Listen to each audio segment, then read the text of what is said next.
It's September 4th, 2022 at the All Out Fake Media Scrum. Yes, that All Out Fake Media Scrum. This poor excuse for a press conference will always be remembered for CM Punk's biblical crash out, affectionately known as the Brawl Out. But lost in the ashes of fist fights and bad leadership is a quote from Tony Khan, a quote that's aged worse than a 5-star wrestler in his 30s. I'm serious. I'm not going to sit back and take this fucking shit.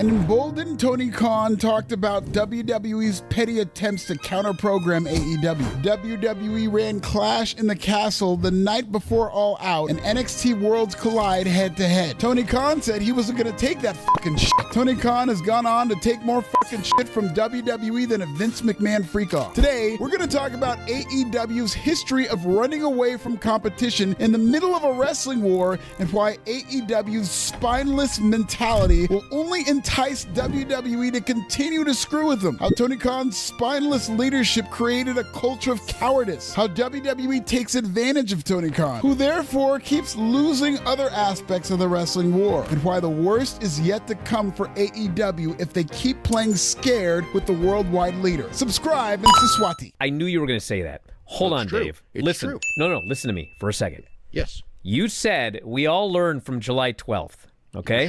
We sure did. Listen, there is one thing we learned. Yes. There's one thing we factually learned, okay? Yes. That they can go in the afternoon for a US Hold show, on a second. as they did there, and they Dave? can do 180,000 buys for an afternoon show, which they've also done for All In. So Okay, we hold know on. they can do. We know they can do big. Can I numbers for an continue afternoon this show. before you cut me off? We Yes, know go ahead. one thing. Yes, that they can. We do the same. know it No, I'm not might sa- have done well because it I'm went not- on first. I'm not saying it would. Here's my thing, So- Dave. But here's okay. Wait. Okay, here's the thing. Pay-per-view No, we only went head-to-head with a WWE main but roster show. Collision was the same as a pay-per-view. No, but Dynamite is their biggest show of the week. And Goldberg's retirement and all of this. And it didn't matter to the AEW pay-per-view. We don't know what would happen if you put these head-to-head. We don't know. It's never happened that they will be killed if they go head-to-head with a WWE show. Okay, but hold on, Dave. So we're gonna risk, for no reason now, we're going to No, there is a reason. Can I say my thing? Because he It's has not- moved It's with... not worth. Is it worth the risk? For me as a billionaire, yes. So if they run head-to-head on pay-per-view, hold on. If they run head-to-head on pay-per-view, if they have a better and it show, turns out, and WWE going they're head-to-head not doesn't affect them, if they had a better then... pay, No, here's that's why. If it was a weak show, I would say the same thing. Okay, may I? Suicide. Here's the thing. So what's the point? You're just No, hold on. Let me tell you the thing. All right. Hardcore fans. Okay. Do you remember why AEW started and why they got so much traction at the beginning? Okay, but Because hold on. Hold on. No, wait a minute. This is where you're wrong. Can I finish my thing first? Oh no, wait. No, it's an important point. Okay. In fact, of the AEW audience, 60% pay-per-view. It's not impossible. That's ridiculous. Dave, it's ridiculous. That's AEW head of PR Dave Meltzer frantically arguing with this one little dude, Bryan Alvarez. Tiny Bryan was trying to make a valid point about AEW standing up and fighting. You can hear the anxiety and fear of AEW through every hasty Dave Meltzer interruption. Given the amount of influence Dave has on Tony Khan, Meltzer's anxious melt-splaining is a fitting parallel to Tony Khan's fear-based mentality of running away from WWE. 1 minute, in front of his beta friends of the fake wrestling media, Tony Khan is standing strong in the face of WWE competition. The next minute, when it's time to actually stand up and fight, he's moving his pay-per-view up 300 minutes earlier than the original start time. The make-believe AEW wrestling media sycophants tried to spin this like AEW was moving to the afternoon at the last minute because of all the great success from Forbidden Door. But once you take Tony's out of the dirt sheet's throat and look at things objectively, you'll realize that ducking the smoke has become AEW's whole way of life. AEW Double or Nothing is an anniversary show. Though All In has become its yearly stadium WrestleMania show, Double or Nothing 2019 was AEW's original WrestleMania, AEW's first show ever, its first pay-per-view ever. The first Double or Nothing was held in Las Vegas with an instantly classic brother versus brother match between Cody and Dusty Dustin Rhodes. Chris Jericho won the inaugural AEW World Championship that night. Bret Hart made a surprise appearance to introduce the belt, and the biggest surprise was saved for last with Jon Moxley debuting with the company. This was AEW's first show, and it was a bold, defiant statement. If AEW's thirst for a war with WWE wasn't clear enough, Cody Rhodes annihilated Triple H's throne during his entrance. This war had been building since the Elite hilariously recreated DX's invasion of WCW on BTE. AEW was war ready until it wasn't. Every year, AEW Double or Nothing is one of AEW's most important pay-per-views. This was AEW's first tradition, that every year its anniversary show would emanate from Las Vegas. In fact, the fabric of Las Vegas is embedded throughout AEW's entire culture, or lack thereof. Double or Nothing, Casino Battle Royale, All In, The House Always Wins.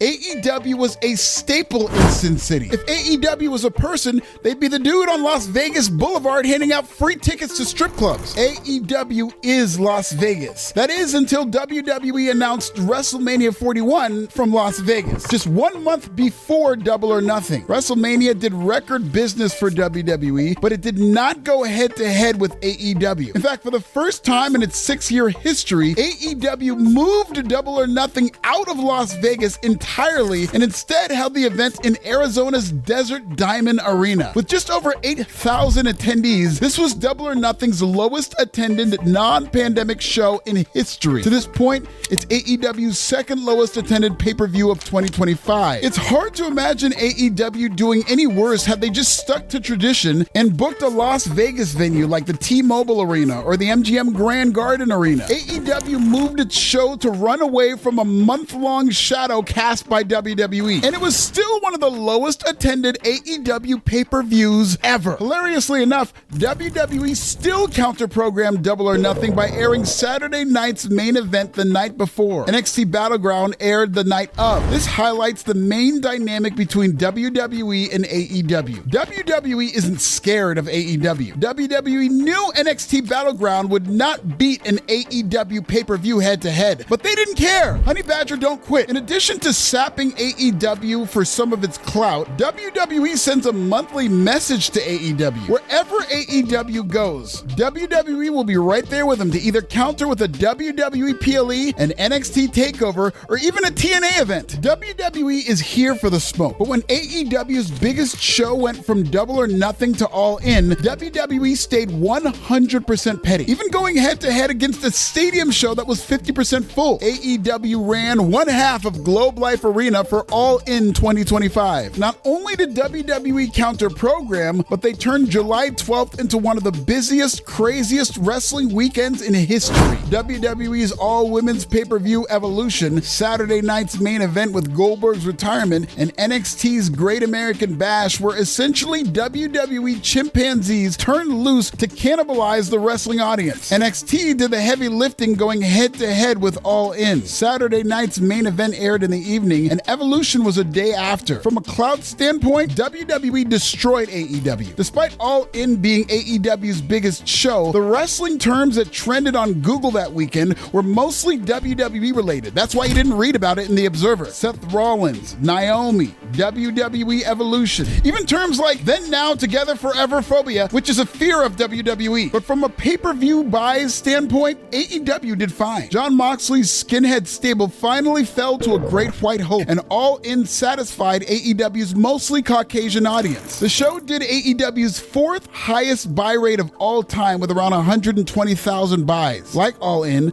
Forbidden Door was an afternoon show in the States, but only because of the time difference in London. Like All In, WWE countered Forbidden Door with NXT Heatwave, which aired after the international event. AEW's next chance to stand tall in the same time slot of WWE was with its upcoming All Out pay-per-view, the same event where, 3 years prior, Tony Khan vowed that he wasn't going to take WWE's fucking shit. How poetic would it be for AEW to finally stand on business instead of allowing WWE decisions to dictate AEW time slots? After a massive deal with ESPN, WWE announced its first ESPN broadcast with Wrestlepalooza on September 20th, the same date and time as AEW All Out, until it wasn't. Like clockwork, clockwork, AEW moved all out. Tony Khan took all the fucking shit from WWE with a dingleberry on top. Tony Khan is scared of losing money against a WWE event. But that makes zero sense given all the money Tony Khan has wasted for no damn reason. Going head to head with WWE would not only send a message to the promotion that Tony Khan won't, in fact, take WWE's fucking shit,